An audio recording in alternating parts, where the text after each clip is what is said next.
When the narcissist realizes you were the best thing they ever had, there comes a moment, quiet but thunderous, when the one who took you for granted is forced to confront a truth they never saw coming. You were the blessing they mishandled, the answer they ignored, the favor they dismissed.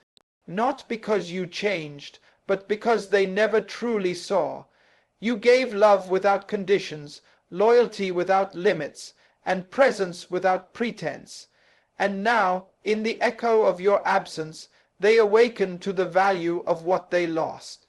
But this is not about their realization, it's about your revelation, because the greatest tragedy is not that they lost you, but that they never recognized who you were when they had you.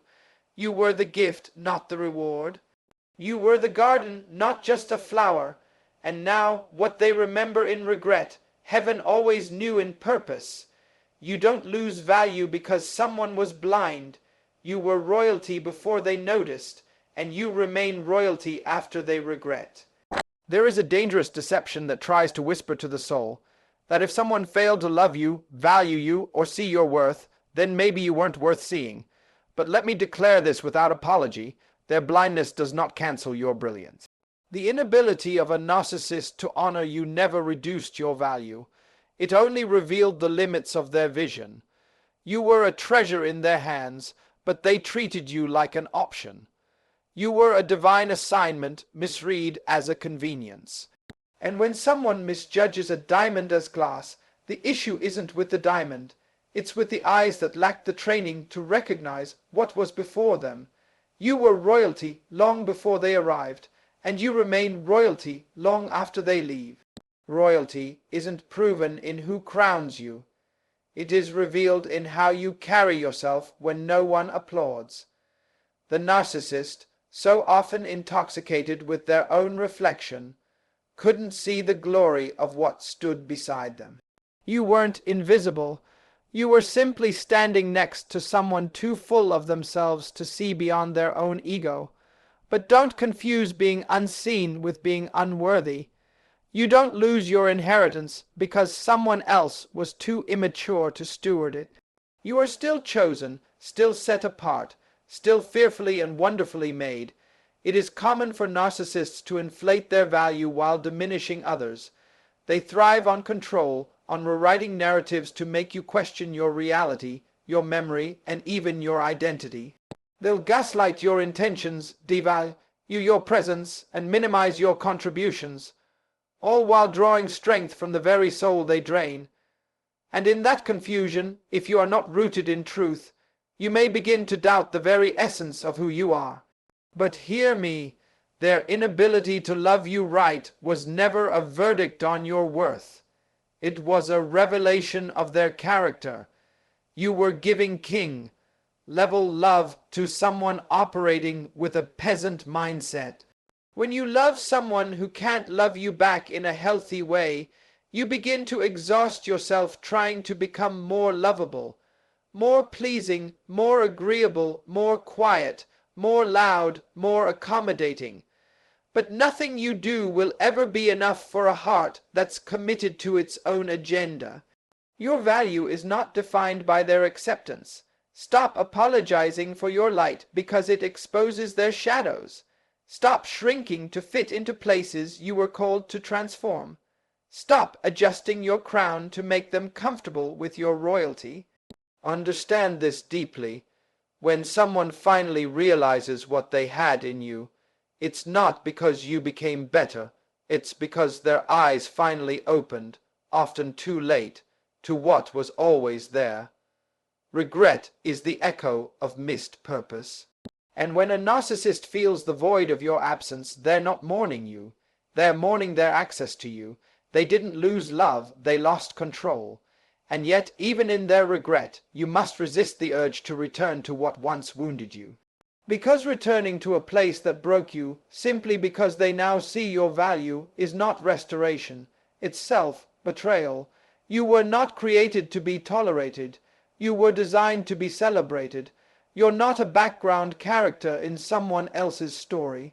You are the headline of your own, and when they come back, speaking the language of nostalgia and sweetened memories, Remember this: recognition without transformation is manipulation.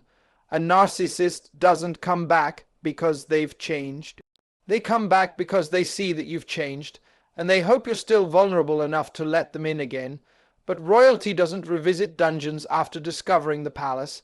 Don't go back to being small just because they finally noticed you were big. You were the best thing they ever had, not because of what you did, but because of who you are. You brought peace where there was chaos, order where there was confusion, and love where there was performance. You were a mirror of what was possible, and that's why they feared you. You were a threat to their facade. You were too honest for their manipulation, too whole for their games, too discerning for their charm. And now, as you rise, let them remember, not out of bitterness, but as a witness to your healing, that your value was never determined by their appreciation. Walk tall, not in arrogance, but in assurance. Not because they see you now, but because heaven saw you all along. Your story doesn't end with their regret. It begins with your realization. You were the gift, the grace, the growth. And now that the fog of their illusion has cleared, you can finally see what you were all along. Enough. You don't become valuable after someone regrets losing you. You were always valuable. Their regret just confirms what God already knew. So adjust your crown, straighten your spine, and keep walking forward. Royalty doesn't beg to be recognized. It just reigns. When purpose is misunderstood, abuse is inevitable. And they mishandled what they never took time to understand. One of the greatest tragedies in life is to be deeply present in someone's life while being profoundly misunderstood. When a person enters your life with no desire to understand your purpose, they are already positioned to misuse you. You cannot treat a crown like a cap, a vessel like a vase, or a calling like a convenience. The narcissist didn't fail you because they couldn't love. You were failed because they never cared to understand the weight of who you were. And when purpose is not understood, abuse is not only possible, it becomes inevitable. You were sent as a blessing, but they handled you like a burden. You came as healing, but they treated you like a threat. Not because you were wrong, but because they were never ready for what was right. Purpose is the reason a thing exists.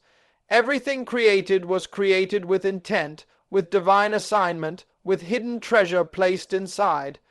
But when something is used outside of its purpose, it is always damaged. A knife is made to cut, but if someone tries to use it to turn a screw, both the knife and the screw suffer. In the same way, when someone mishandles your presence, they do so because they don't know what you were called to do. And the narcissist, they never paused long enough to ask who you were sent to be. They were so busy using you to soothe their ego, to fuel their image, to mask their brokenness, that they missed your essence entirely. You were a teacher, but they called you difficult. You were a protector, but they called you controlling. You were loyal, but they called you needy. They renamed you based on their limitations, not your identity. You see, people cannot treat what they do not understand with honor, and honor begins with awareness. A narcissist cannot give what they refuse to recognize. They want your benefits, but not your boundaries. They crave your light, but reject your truth. They draw from your strength, yet resent your standards, and here is the truth many don't say out loud. It is not love when someone only celebrates you for what you provide, but rejects you for who you are. That is not relationship. That is exploitation wrapped in charm. You were mishandled not because you were weak, but because they were careless, not because you were too much, but because they brought too little. Let's be clear, misunderstanding your purpose isn't always accidental. Sometimes it's willful. Sometimes people choose ignorance because understanding you would require changing how they treat you.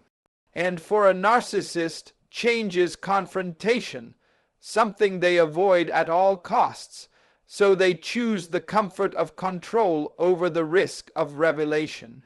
They reduce you to labels and assign false narratives to you, not because they are true, but because it makes it easier to live with how they've treated you.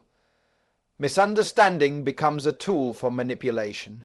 And in the fog of that confusion, they mold you into an image that serves them, rather than seeing you as someone sent with divine purpose. But you must understand this. Just because they didn't understand your purpose doesn't mean it disappeared. Misuse doesn't destroy calling. It simply delays recognition. You were still the one, still the answer, still the bridge, still the breakthrough. Their failure to discern doesn't cancel your destiny. The greatest danger isn't being misunderstood, it's believing the misunderstanding. You are not what they called you. You are not the villain in their rewritten script. You were mishandled because they were unequipped to walk with someone of your depth. Don't shrink your spirit to fit someone else's shallow understanding. You were made for more, and their lack of vision doesn't alter the mission on your life. There is freedom in knowing that your identity is not dependent on their clarity. You are not here to convince people who are committed to confusion. You are not here to make sense to those who benefit from misunderstanding you. Purpose will always outlive perception. The same hands that bruised you will one day remember the gift they held. And when they finally wake up to what they mishandled, it will not be a celebration. It will be a mourning, because purpose doesn't stay where it's misused. Purpose moves, it elevates, it evolves, and it doesn't wait for apologies to fulfill its assignment. Let this be your reminder. You were not too hard to love. You were too purposeful to be played with. You were not too much to handle. You were too intentional to be mishandled. You were not broken. You were just placed in the wrong hands. The problem wasn't your design. It was their lack of understanding. But now that you've seen the truth, you must make a decision. Will you keep explaining your worth to people unwilling to listen? Or will you walk in the full knowledge of who you are, unapologetically and powerfully? You are not created to be misunderstood forever. You are stepping into rooms where your purpose will be celebrated, not tolerated. You are moving into relationships where your presence will be seen as the miracle it is. You are graduating from environments where your value had to be proven into atmospheres where it is simply honored. The misunderstanding was never your ending. It was just the backdrop for your emergence. Let them regret it. Let them reflect. But don't you dare return to a place where your purpose was treated like a problem, because now you understand. To be misunderstood by someone unprepared is not rejection. It's redirection. Your absence will preach louder than your presence ever did, because light is most missed in darkness.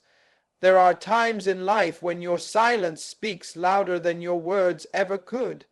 Times when your absence becomes a louder sermon than your presence ever preached. You see, some people never recognize the value of light until they are forced to live in darkness. While you were present, giving, forgiving, showing up, sacrificing, and loving without condition, they grew comfortable, entitled even. They thought the sun would rise for them every day without fail, without question, without gratitude.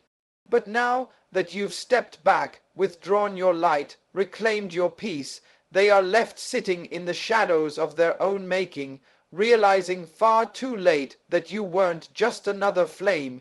You were the fire that warmed their life. You were the light that revealed what they couldn't see in themselves. But now that you're gone, everything feels colder, darker, quieter, and the silence, it screams with truth. Your presence made things flow even when they didn't notice it. You were the one who made sure the home had harmony, the relationship had rhythm, the communication had clarity. You adjusted, bent, poured, and interceded. You filled in the gaps where they lacked self-awareness, picked up pieces they didn't even know were falling. And still, They overlooked you, treating your presence as permanent, your love as limitless, your grace as free refills. But let me tell you something powerful. When you remove your presence, it shifts the entire atmosphere. When you withdraw your light, the void exposes what your presence was covering.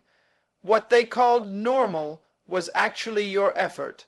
What they called easy was actually your sacrifice. What they called manageable was actually your miracle in disguise. But now that you're gone, the truth is echoing in every corner they tried to keep quiet. Absence reveals. It removes the illusion that they were whole without you. It exposes the imbalance, the disarray, the emotional immaturity that your presence once camouflaged. You didn't leave chaos behind. You exposed the chaos that was always there. You didn't create the silence. They just can't hear their own voice now that yours isn't soothing the air. You were not just a partner, friend, or companion. You were alignment. You were clarity, you were stability in human form, and when light departs, darkness doesn't ask permission to come in. Now they sit in the reality of what they lost, not just what you gave, but who you were. Because it was never just about your actions, it was about your essence, and essence cannot be imitated. It cannot be replaced, and no matter how many substitutes they try to bring in, the energy won't be the same. The atmosphere won't shift the same. The peace won't flow the same, because what left was not a role. It was a calling. Don't underestimate the power of your absence. Sometimes your greatest impact is not in your return, but in your refusal to return. Let them feel the weight of what they took for granted. Let them sit in the silence they created. You are not being cruel. You are being clear. You are showing them, through your absence, what they refused to hear in your presence. That love is not obligation, and grace is not infinite when it is abused. This isn't revenge, it's revelation. And revelation, when given space, brings repentance or regret. What they do with that pain is not your burden to carry. Your job was to show up fully. Their failure to honor that is on them. There is a ministry in absence. There is a testimony in departure. And the truth is, some people will only begin to respect you when you're no longer accessible. Because access without appreciation always leads to exploitation. You were too consistent, too available, too loyal in the face of too much disrespect. But now your silence is louder than all the words you ever tried to explain. Because while they were trying to win arguments, you were trying to build connection. While they were defending their pride, you were defending the relationship. While they played, you prayed. And now, without your light, they see just how dark it really was all along. But here's the shift. Your absence is not just a message to them. It's a message to you. It's proof that your presence is powerful, that your energy is irreplaceable, that your spirit is sacred. You are not common. You are not just nice or kind, you are anointed. And that anointing, when removed, creates a silence that cannot be ignored. It shakes the foundation. It brings truth to the surface. So don't second. Guess your decision to walk away from dishonor. Don't question your worth because they didn't recognize it in time. Sometimes you have to leave so that the echo of your absence can do what your words never could. Bring understanding. And even if they never admit it, trust me, they feel it. Every day, in the moments that used to be filled with your laughter, your insight, your empathy, the space where you once stood now confronts them with their own void. Let them wrestle with that silence. Let them be haunted by the light they misused. You don't have to return to prove a point. Your exit already made it, and now you rise, not in bitterness but in brilliance, not in revenge but in revelation. Because your absence didn't just teach them a lesson, it reminded you of your power. You are light, you are clarity, you are peace, and your presence is not to be wasted. It is to be honored. Never again will you allow your brilliance to be dimmed by blindness. Because now you know, your silence is sacred, your space is valuable, and your absence, when necessary, preaches a sermon no words ever could. You were not a chapter in their story. You were the book they never learned how to read. There are people who walk into your life not to learn you, not to grow with you, not to honor what you carry, but simply to consume what they can't comprehend. You were never meant to be just another passing character in someone's narrative. You were never a footnote, never an anecdote, never a subplot. You were the book, complex, layered, divinely written, with chapters of triumph, valleys of pain, pages full of wisdom, insight, and purpose. But they handled you like a pamphlet, skimmed through your soul like you were light reading, casual, convenient, disposable. They wanted your presence but not your process, your benefits but not your becoming. They liked how your light made them feel, but they had no intention of learning how it was born from fire. They wanted to quote your highlights, but skipped over the pain that shaped your strength. And now they sit with a closed cover in their hands, confused about why they feel the weight of a story they never took time to understand. You were not shallow, you were deep, and that was the very thing that frightened them. To love you would have required study. To walk with you would have required patience. To truly know you would have demanded stillness, presence, and humility, things that narcissistic minds often avoid at all costs. They don't want to read what they can't control. They don't want to comprehend what might confront their limitations. So instead, they settle for summaries, they assign labels, they assume intentions. They write reviews of a book they barely opened, and when they couldn't understand you, they blamed you. When they felt intimidated by your depth, they accused you of being difficult. When they failed to discern your purpose, they claimed you were confused. But it wasn't confusion, it was complexity. It wasn't chaos, it was calling. It wasn't weakness, it was weight. You weren't hard to love. You just weren't easy to misuse. The truth is, some people are addicted to surface connections. They prefer shallow waters where they can splash without the risk of drowning. But you are the ocean. You are depth. You are mystery and beauty and truth wrapped in layers of revelation. And to know you would have required them to put down their distractions, shut off their ego, and dive deep. But they never intended to swim, they came to sip. They brought small minds to a divine encounter, and tried to fit you into the box of their own limitations. You were not too much, they were simply too small. And now, in the silence of your departure, they're beginning to understand that they never even scratched the surface of who you were. You were more than the version they created to make themselves comfortable. You were more than the reflection they projected onto your pages. You were not written for entertainment. You were authored with purpose. You see, when someone doesn't understand the value of a book, they treat it like decoration. They leave it unopened, collecting dust, misjudging its worth based on its cover. But one day they get curious. One day, long after you've left their life, they revisit what they dismissed.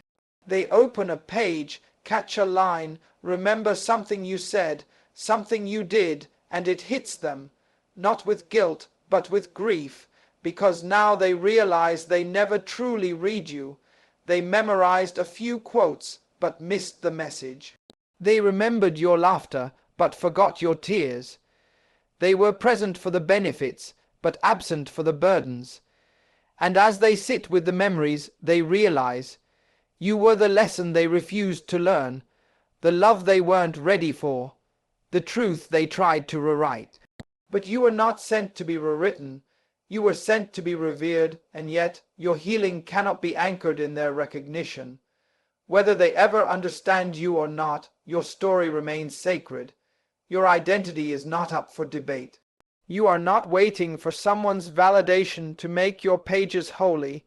Just because they didn't finish the book doesn't mean the story isn't complete.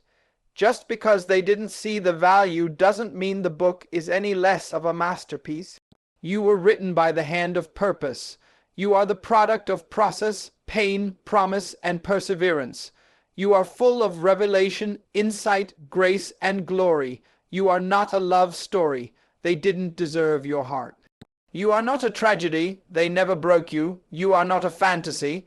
They couldn't create what they couldn't comprehend. You are truth. You are light. You are legacy in living form. And the beauty of it all is this: the author of your soul never stopped writing. While they were busy flipping pages and skipping chapters, heaven was still adding volume to your purpose. You are not defined by how someone else read you. You are defined by who wrote you, and the one who wrote you doesn't make mistakes. He doesn't create filler. He doesn't waste words. Every line of your life carries meaning, even the silent pages, even the painful ones. So don't mourn those who couldn't read you. Don't chase those who stopped at the introduction. Don't lower your value because someone lacked literacy. You weren't sent to be understood by everyone. You were sent to those willing to study, to sit still, to seek revelation, not convenience. The right ones won't just read your story. They'll cherish it. They won't skip pages when it gets heavy. They won't close the book when your truth convicts their comfort. They'll stay, they'll learn, they'll lean in, because those who are sent by purpose will be equipped to understand purpose. And where one person saw complication, another will see calling. Where one saw chaos, another will see depth. Where one saw a mess, another will see the masterpiece. So stand tall, not as someone discarded, but as someone divine. Don't allow someone else's inability to comprehend you become your insecurity. You are a library of strength, beauty, and divine wisdom, and though some may mishandle you, misunderstand you, or mislabel you, your story remains unchanged. Let them tell their version. Let them spread their summaries. You don't need to defend a book whose truth is eternal.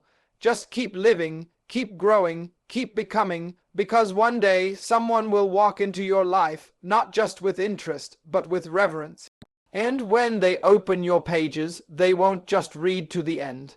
They'll cherish every word. They thought losing you was a moment. They didn't know it was a lifetime sentence. Some losses echo for a moment, but others reverberate for a lifetime. And your absence was never meant to be just a passing ache. It was a sentence handed down not by revenge, but by reality. They thought losing you was just a pause in their story, a temporary detour, a moment of emotional turbulence they would soon forget. But what they didn't realize is that some departures don't just create space. They create a permanent void. You were not just someone in their life. You were a divine encounter, a living expression of grace, love, and strength. You were peace in human form, covering them with patience they didn't earn and love they couldn't match. They thought you were just another chapter to be closed, another name in the contacts list, another moment they could revisit if and when it suited them. But they underestimated the cost of losing someone who was sent, not simply found.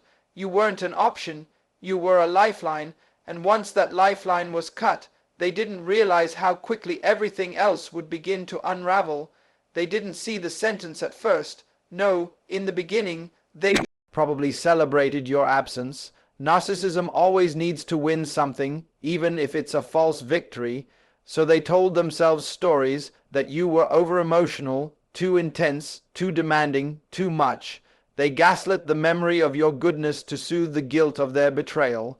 They convinced themselves that peace would be easier without your accountability, that freedom meant the absence of boundaries, that love could be replaced like furniture. But what they didn't realize is that peace doesn't come from avoidance. It comes from alignment. And what they called freedom was really a fracture. What they saw as relief was just the quiet before the storm, because true loss doesn't scream, it settles in slowly. It begins in the little things, the absence of your encouragement when they feel weak, the missing clarity when confusion clouds their mind, the silence where your insight once lived. At first it's subtle, but then it grows, and before long they realize they didn't just lose a person, they lost a covering, a covenant, a blessing that stood between them and their own collapse. You see, some people don't understand that losing someone like you doesn't just shift their relationship status. It shifts their life trajectory. You were their mirror, their compass, their accountability. You prayed for them in secret, spoke life over them in silence, believed for them when they didn't believe in themselves. You were their advocate in rooms they didn't even know they were being talked about. You stood in the gap when they were self-sabotaging. You saw the gold beneath their wounds and tried to unearth it with your love. But because they couldn't see your value, they mishandled your presence. And now the sentence has begun. A life without your warmth, a future void of your discernment. Relationships that look alive but lack depth because they don't come with your spirit. They traded a legacy for a thrill, and thrills fade, always. The moment they let you go, they didn't just lose access to you. They lost access to the version of themselves they were becoming under your influence, and that's the part that will haunt them. Not the pictures, not the posts, not the highlight reel. What will haunt them is who they were becoming because you were in their life. Your love was transformational, not transactional. Your energy sharpened them, your presence elevated them, and now every room they enter feels a little colder. Every connection they try to build feels a little thinner, because you were the substance in their story, the anchor in their drift, the whisper of wisdom in their noise. And no matter how far they go or who they try to replace you with, the sentence remains. The awareness that they lost the one person who saw them beyond their image and still chose to stay, until they gave you no choice but to walk away. Understand this. Your exit wasn't punishment. It was preservation. You didn't leave because you stopped loving them. You left because you started loving yourself. You realized that being everything to someone who treats you like nothing is a betrayal of your own worth. And so you walked away, not with bitterness, but with clarity, not to hurt them, but to heal you. But make no mistake, your absence is not invisible. It's loud, it lingers. It follows them into every connection, every memory, every late night silence. It's not vengeance, it's consequence. And sometimes the most painful consequence is the realization that the person you took for granted was the very one you were praying for all along. They thought they were just losing someone who loved them. They didn't realize they were losing someone who covered them, who stood in the gap, who shielded them from their own worst tendencies. And now that shield is gone. Now that intercession is silent. Now that covering is lifted. And while they may not admit it to anyone, while they may post pictures and tell stories to convince the world that they're unbothered, their soul knows. Deep down, they feel the weight of what they've lost. And no matter how far they run, they cannot outrun memory. The mind replays what the heart refused to honor, and their mind will play your presence like a song they didn't know was their favorite until the music stopped. But here's the truth that must anchor you. Your departure was not the end of your story. It was the beginning of your freedom. You are not defined by how someone mishandled you. You are not imprisoned by their inability to see you. Their sentence is not your sorrow. Let them wrestle with the emptiness they created. Let them sit with the silence they forced. Let them live with the weight of the blessing they buried. Because you are rising. You are healing. You are attracting what is aligned, what is true, what is rooted in real love, not the illusion of it. You were never meant to be a pit stop on someone's ego trip. You were a divine appointment, a sacred encounter, and now your life continues. Whole, evolving, expansive. You've paid the price, you've done the work, and now you walk in truth, not trauma, in peace, not performance. And the ones who thought your absence was a moment, they'll come to realize it was a lifetime sentence. A sentence they authored with their own hands, sealed with their own pride, and now must live with day by day, memory by memory, silence by silence.